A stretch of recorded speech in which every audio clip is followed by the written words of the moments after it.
Greek के यूनान का क्या है, यूनान है ना ग्रीक, यूनान है, वो यूनान। यूनानी दवाखाना जी। मशहूर है ना पाकिस्तान में।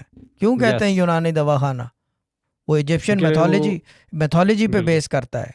क्यों? कहाँ से आया है ये? कहाँ से आई है ना जाने, कहाँ से आई है ये लड़की? Who is that girl?